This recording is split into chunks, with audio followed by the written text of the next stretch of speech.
За залуучуулах бичлэг 51 хүрч байна. Тэгээд залуу ээж заримдаа ингээд тэгээ Монголын ерхийг чим ярьж байгаа юм шиг том ярьдаг. Яг би монгол хүн байх. Тэгээд таксинд авч байгаа ах нартай адилхан байх.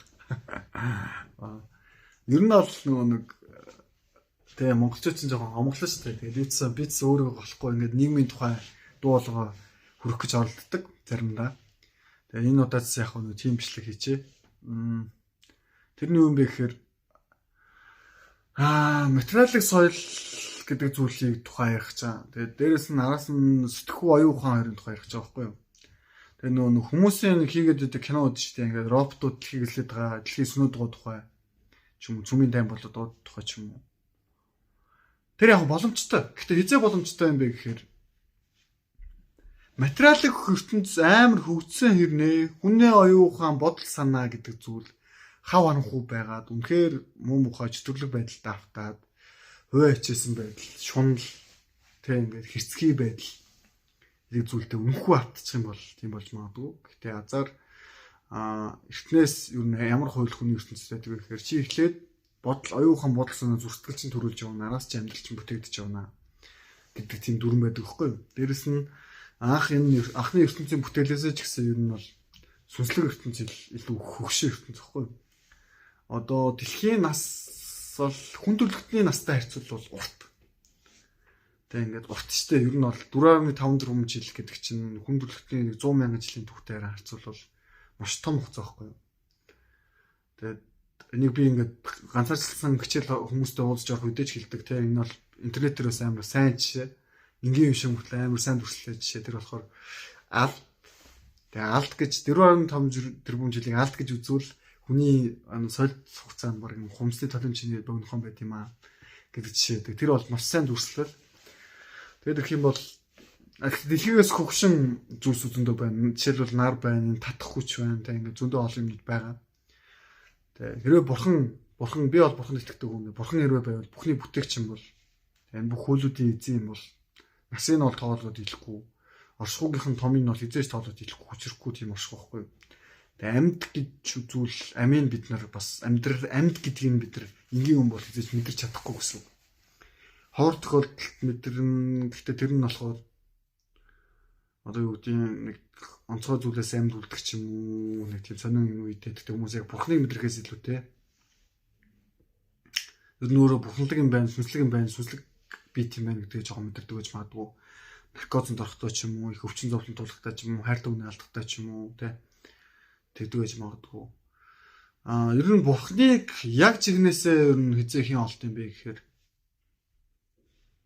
зарим хүнийг насаараач болохгүй. Тэг яг энерги гэдэгтэй адилхан.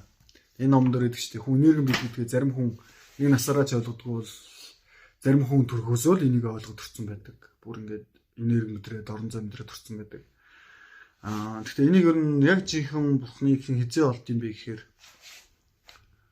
олдог хүмүүс нь л олно. Тэгээд дээрээс нь олдог гэдэг нь гэхдээ төрлөг гэсэн үг. Төрлөг гэдэг нь гэхдээ шагнал гэсэн үг байхгүй юу? Тэгээд юу гэдэг ер нь ингээд буддын шинжтэй хүнчтэр заяа христийн шинжтэй хүнчтэр бурханлаг сэтгэлийг олсноо өөрийнхөө ир бэр гэж бодох эсгүй байдаг байхгүй юу гэдэг.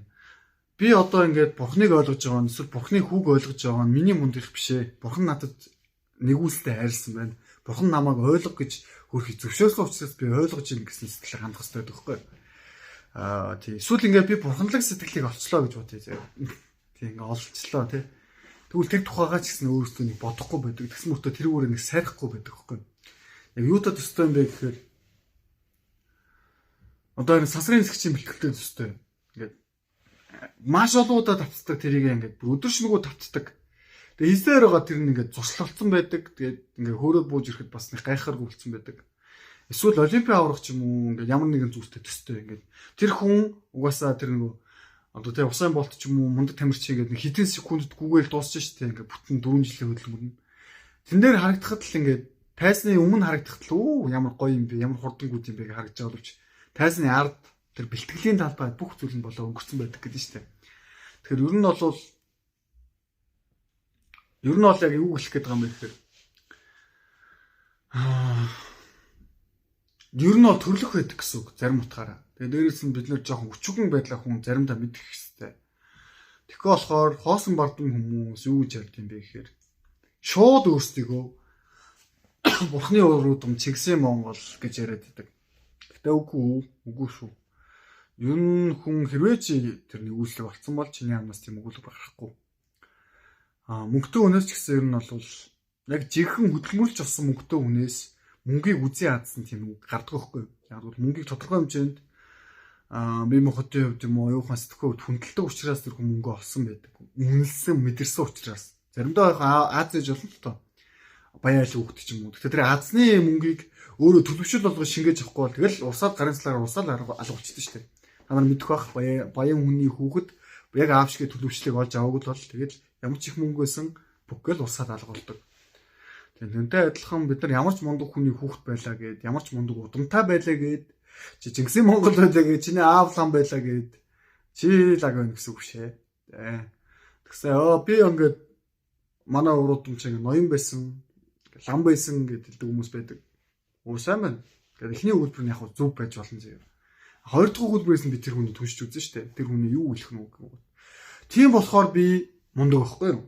Би одоо хөгжих шаардлага байхгүй гэж хэлж төгсөх юм бол за энэ хүн бол болоогүй юм да. Энэ хүн өөрийнхөө орон зай дотор амьдардаг хүчгүй хүн байна да.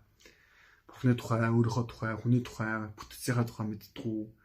Өөрийнхөө орон зай дотор л амьдардаг хүчгүй хүн байна да гэсэн тийм дүгнэлт юм. Тэгээ ер нь бол одоо энерги судлаач багшаа гардаг гэсэн үг шүү дээ. Тэгэхээр тэрийг засгаж мэдээж оролдоно. Тэр нь жоохон ноцтолдод үзүүлэхдээ тийм муу бүр хит ингээд хит бүр тийм ухссан, тийм бугссан, тийм муу мухаа сэтгүүр биш зүгээр хөнгөн юм ойлгодгүй учраас хөнгөн хэлсэн байж магадгүй байхгүй. Монголчууд ихтэй хөвчлэн тийм байдаг.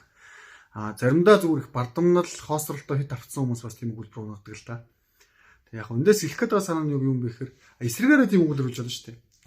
Би мундаг удамтай би Чингисийн Монголоо. Гэхдээ бид энийг өнгөлөхийн тулд би одоо орчин үетэйг хөл нийлүүлж алхдаг. Би ингээд бүх зүйлийг сурлах гэж хичээдэг.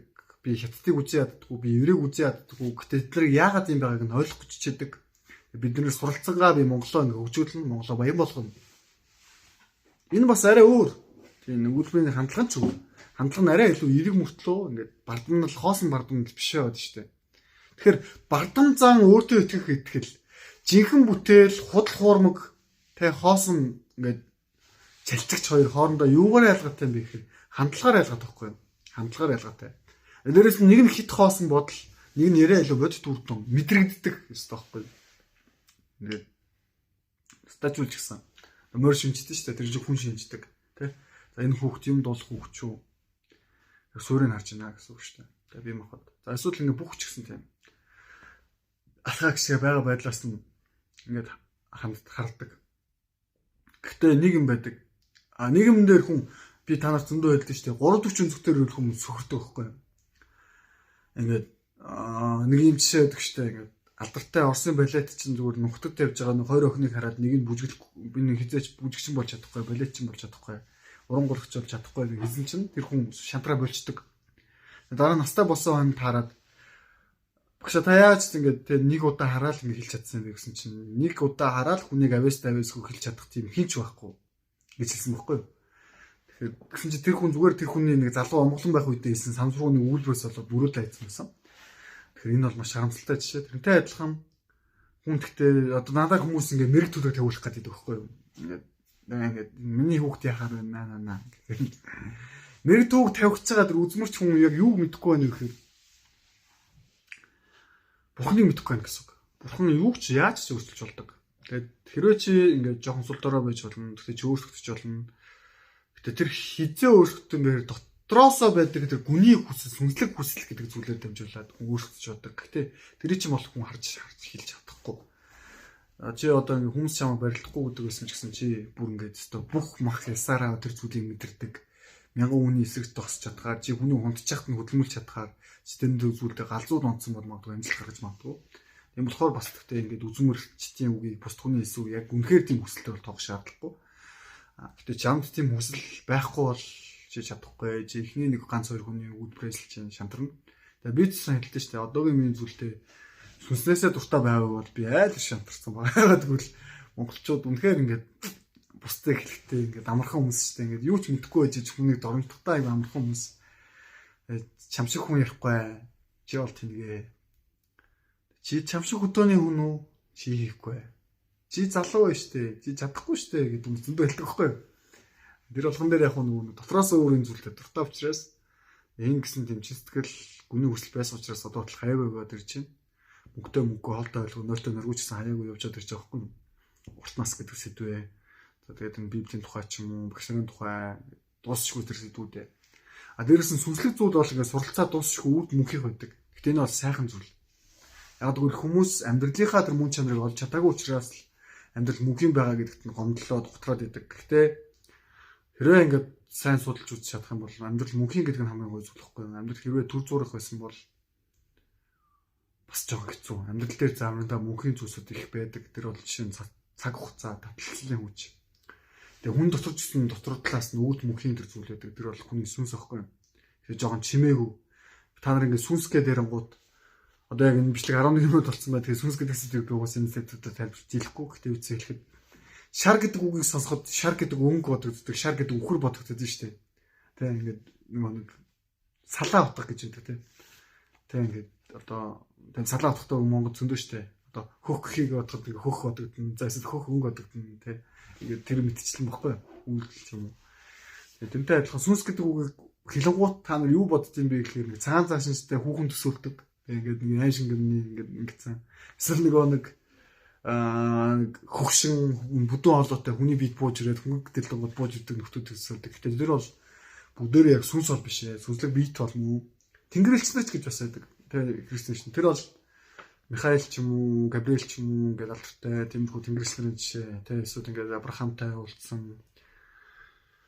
За тэгэл Йошуа антертай уулзсан ингээд Библийн бас жишээнүүд байдаг. Тэдэрсэн хүн бол биш. Гэхдээ хүнийг бодвол арай самаг. Гэхдээ сүнс бол арай биш. Яг сүнс гэж хэлж болохоор гэхдээ сүнслэг биет байхгүй юу?